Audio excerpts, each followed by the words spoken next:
Bonjour et bienvenue dans cette vidéo où nous allons voir aujourd'hui la mode de pose d'une prise de courant en encastré avec de la gaine ICTA. Pour ce faire, cette diapositive vous montre que lorsque nous sommes dans une rénovation partielle, nous avons déjà des murs, nous sommes dans l'obligation de faire des saignées.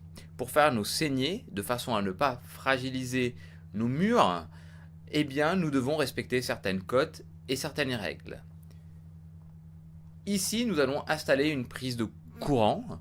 Là, nous avons un exemple où une personne utilise une scie cloche. Les scies cloches sont réglementées aujourd'hui et nous avons un diamètre de 67 généralement. Ici, il la met à peu près 1,20 m. Là, nous ne sommes pas dans le câblage d'un simple allumage. Nous allons voir une prise de courant, mais les règles sont toujours les mêmes. Ici, nous voyons que il y a déjà une gaine tirée à l'intérieur de la boîte d'étanchéité et qui est encastrée dans la plaque de plâtre. Donc nous allons avoir à chaque fois de la gaine ICTA avec un diamètre. Le diamètre que nous avons souvent en référence, c'est souvent le diamètre extérieur. Ici, nous voyons bien que dans cette gaine, nous avons un tire-fil qui est donné d'office. Ce n'est pas toujours le cas. À ce moment-là, vous allez devoir utiliser des tire-fils. En chantier, on appelle ça furet, aiguille, passe-fil, peu importe, pour faire passer vos conducteurs. Vos conducteurs, vous devez les faire passer tous en même temps. Nous avons ici deux exemples, voire trois exemples, qui vous montrent comment placer vos conducteurs sur le tire-fil. Alors, ce que vous allez faire, vous allez dénuder vos conducteurs et faire passer vos conducteurs tous en même temps. Pourquoi je les dénude? De façon à éviter une section trop grande. Donc ça limite justement la section et ça évite justement que les conducteurs dans la gaine se bloquent. Voici l'exemple suivant. Donc vous posez bien vos conducteurs au sol. Ensuite, vous dénudez bien vos conducteurs d'une bonne dizaine de centimètres. À partir de là, vous allez faire passer le conducteur dénudé, puis l'autre, puis l'autre. Ici, nous sommes dans le cas d'une prise de courant, donc nous allons tirer 3 couleurs.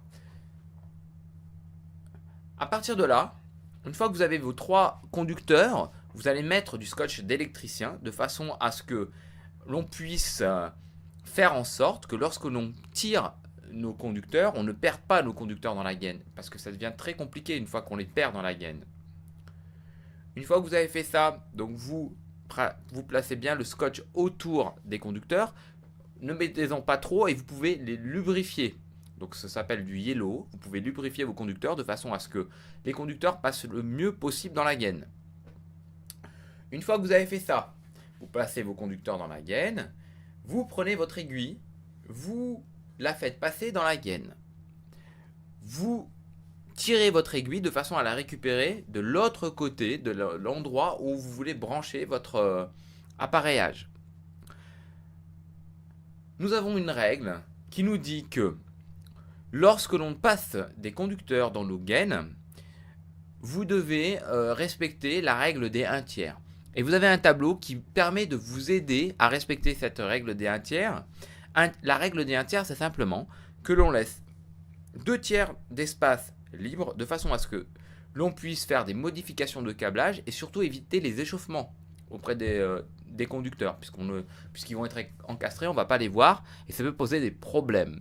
Donc la norme NFC 1500 nous dit que par exemple par rapport à une prise de courant, nous avons le droit d'utiliser des conducteurs de 1,5 et de câbler tout ça et de mettre tout ça dans une gaine de 16. Vous allez me dire, mais en réalité on apprend que en chantier ça se passe souvent comme ça, que l'on tire du fil de 2,5 pour des prises de courant. Effectivement, mais à ce moment-là, si vous tirez du 2,5, vous devez prendre le diamètre supérieur par rapport à la gaine ICTA, donc du diamètre 20, diamètre extérieur. Alors, j'ai voulu mettre cette diapositive pour vous montrer ce que c'était qu'un mur encastré. Il y a de très bonnes vidéos qui circulent sur le net, donc vous pouvez aller chercher dans les sites Leroy Merlin, dans le site Castorama, il l'explique très bien. Donc une fois que vous avez fait ça, donc effectivement si vous faites une rainure, il va falloir faire du plâtre. Il va falloir faire attention sur la boîte d'étanchéité de bien la perforer, de bien positionner votre gaine avec des points, des clous, peu importe, de bien la positionner de façon à ce qu'elle tienne droite. À partir de là, vous positionnez votre boîte d'étanchéité. La boîte d'étanchéité, c'est cette boîte jaune que l'on place de façon à pouvoir mettre en place notre appareillage. Je vous ai dit que nous allions câbler une prise de courant. La prise de courant, comme règle, on utilise toujours phase à droite, neutre à gauche et protection électrique, donc conducteur qui va nous permettre de nous relier à la Terre, vert, jaune. Les règles de la norme NFC 1500 imposent deux couleurs, le neutre en bleu, la Terre en vert, jaune. Ne pas laisser de mou dans les boîtes, c'est se compliquer la vie pour réaliser du câblage. Donc pensez bien à laisser du mou dans vos boîtes. Quand je dis du mou, de la longueur de conducteur en plus. Ça nous permet de manipuler nos appareillages de manière facile et aisée. À partir de là, vous allez pouvoir positionner votre boîte d'étanchéité de façon à y placer la plaque sur laquelle va être positionné l'enjoliveur. C'est ce qui va faire en sorte que la prise de courant à niveau va être posée de manière esthétique. Vous allez avoir toujours la possibilité de voir si votre prise de courant, votre appareillage est bien branché, de manière correcte, du moins, pas branché mais plutôt positionné de manière correcte.